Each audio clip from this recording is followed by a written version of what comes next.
elles attaquent. C'est évident qu'en coupant les branches extérieures, on élimine les risques de se faire piquer. Il y en a quand même plein le bateau. En amont de la zone inondée, les arbres n'ont pas encore perdu leurs feuilles et les cimes sont plus hautes. Qu'à cela ne tienne, Hugues a l'œil du lynx et l'agilité du sapajou.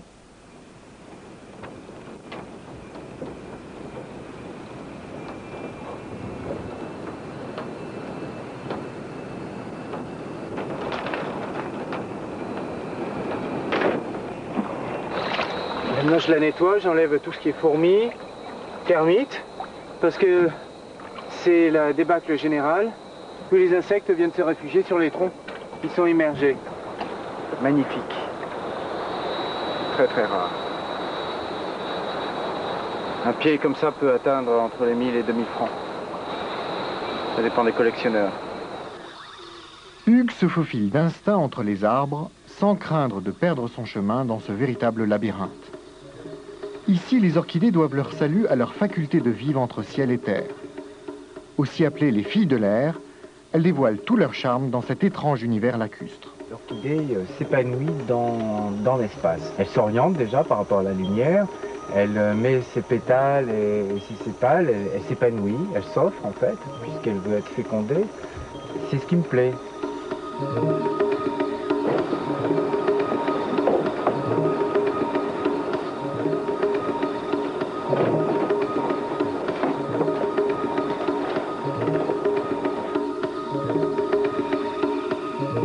Une journée de collecte bien remplie se termine toujours par une bonne pêche.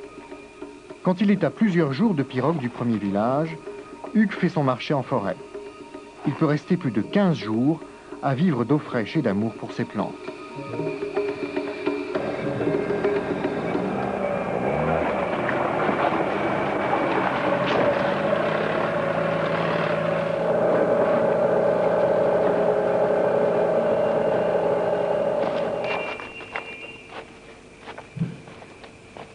Tiens, ben voilà, un endroit plat.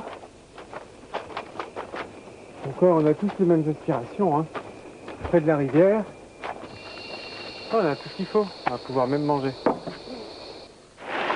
Les restes d'un ancien campement, une simple bâche et Hugues est chez lui. Mais pour oublier la forêt moite, il faut aussi connaître les recettes du confort.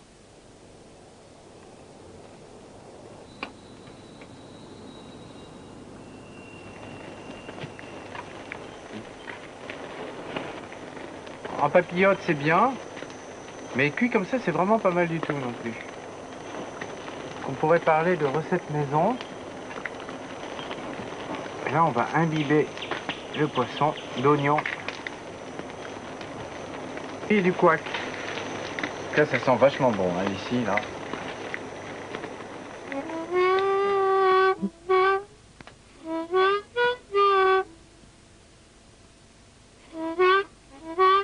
J'ai pas de temps à perdre dans les histoires sentimentales ou dans d'autres tracas de la vie. Bon, c'est vrai que ce qui m'affecte le plus, c'est l'état général de la planète, mais c'est peut-être pour ça que je suis aussi actif à protéger mes plantes.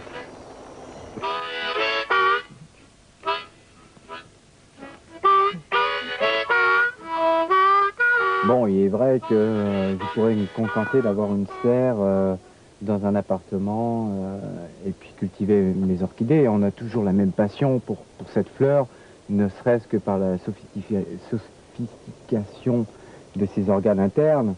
Mais le fait d'aller les chercher dans un endroit où elles sont condamnées, ça me donne une force supplémentaire, ça me donne un peu plus de courage pour aller les chercher là. Jeudi fin août, j'ai trouvé une très belle orchidée perchée sur un fût à l'ombre, à 3-4 mètres de hauteur, au-dessus de Sault-Lucifer. Puis j'ai cherché Scuticaria.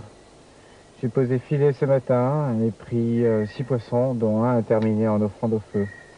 Puis pas de dessert, direction hamac. Et demain à nouveau le départ pour Petit Saut et récupérer quelques orchidées. C'est ainsi et va la vie, c'est ce qui me plaît. Ces fleurs fascinantes ont attiré Hugues aux 4 coins de la planète. Autant d'aventures qu'il rapporte dans son livre. dans mon livre, il y a aussi ces moments où je découvre ces espèces. Il y a le moment où je les découvre et je les dessine. Donc je pense qu'il s'associe avec ce carnet de notes qui se passe en forêt, avec mon aventure, et puis cette espèce que je trouve, et puis que je dessine ensuite, le temps passé à l'admirer, et puis à la comprendre, à la connaître. Puis en même temps, c'est un livre où je me bats contre certaines institutions, où je prouve qu'il est important de faire ce que je fais, puisque certaines de ces espèces peut-être disparaîtront.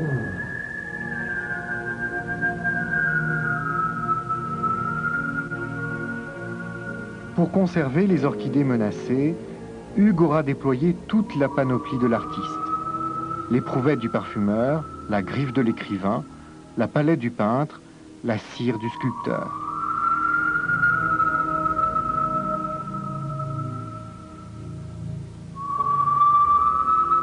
Tous ses talents, toute son énergie, il les met au service de cette simple petite fleur, les filles de l'air, qu'il vénère comme autant de femmes sans visage.